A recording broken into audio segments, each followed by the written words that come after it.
Assalamualaikum warahmatullahi wabarakatuh. Selamat datang di majelis ilmu. Mari kita gali sedalamnya, pahami seluasnya, dan amalkan sesungguhnya. Karena ilmu adalah warisan tertinggi para nabi. Membangun fondasi akidah dan syariat. 5 misi utama kenabian. Cetak biru hidup sukses dan bahagia umat Muhammad. Setiap tibanya bulan Rabiul Awal, umat Islam di seluruh dunia merayakan dan mengingat kembali kelahiran sosok paling mulia, Nabi Muhammad. Namun, Rabiul Awal bukan sekadar pengingat kelahiran. Ia adalah momen kontemplasi untuk merenungkan sejauh mana kita telah meneladani misi utama beliau. Pertanyaan mendasar yang harus kita jawab adalah, apa bukti bahwa kita adalah umat Nabi Muhammad? Jawabannya tercetak jelas dalam Al-Quran, melalui doa 2 nabi kekasih Allah, Nabi Ibrahim dan Nabi Ismail alaihi salam, saat mereka meninggikan kembali pondasi Ka'bah, Qawaid.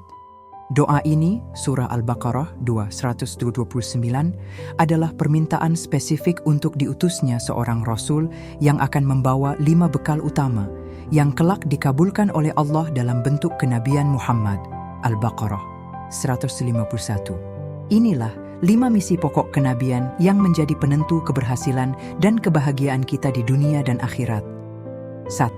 Tilawah dan interaksi intensif dengan ayat-ayat Allah.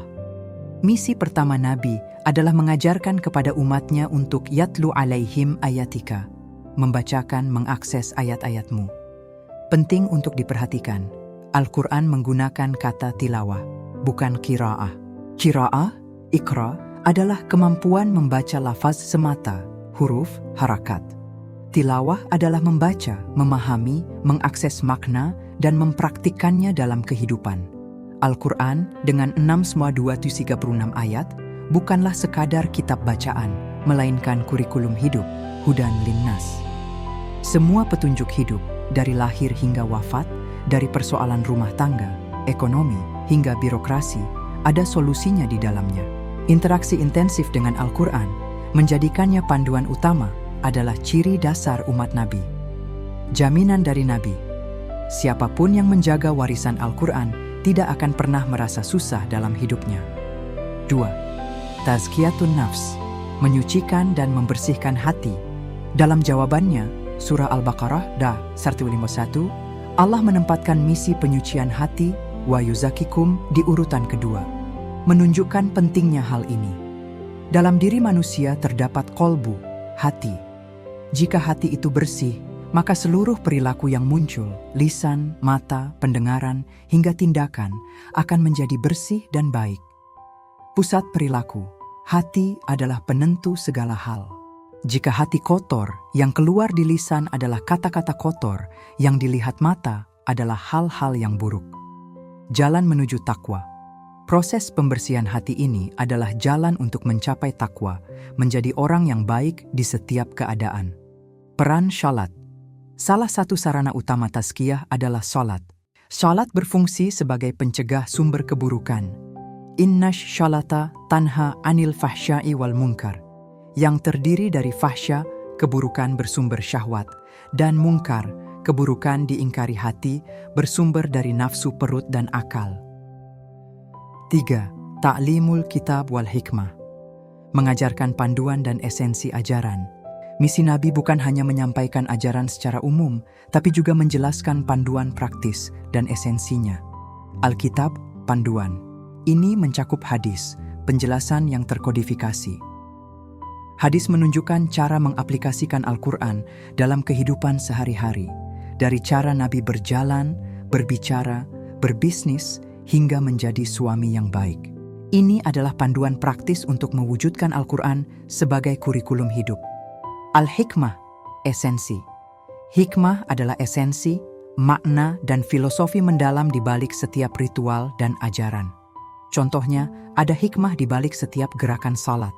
Sahabat Nabi, Abdurrahman bin Auf, menjadi kaya raya dengan valuasi harta setara ribuan triliun kurs sekarang. Salah satunya karena ia membawa hikmah dari cara berdiri dalam salat ke dalam bisnisnya.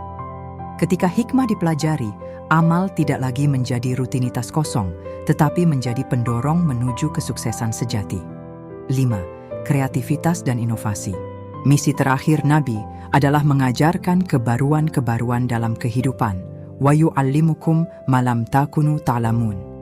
Ciri umat Nabi Muhammad adalah mereka yang selalu kreatif dan inovatif dalam segala aspek. Kemajuan. Umat Nabi tidak boleh stagnan dan harus selalu maju. Jika orang sudah berinteraksi dengan Al-Quran, misi 1, menyucikan hati, misi 2, dan memahami hikmah, misi 3, 4, maka mereka akan menemukan solusi dan peluang baru, inovasi, dalam bidang apapun, termasuk dalam bisnis dan ilmu pengetahuan yang tidak pernah ditemukan sebelumnya. Kesimpulan, mengecek identitas umat 5 misi ini adalah pengecekan diri kita sebagai umat Nabi Muhammad. Jika kita benar-benar mencintai Nabi, maka kita akan memprioritaskan surat cinta yang beliau titipkan, Al-Quran, dan mengaplikasikan 5 misi ini.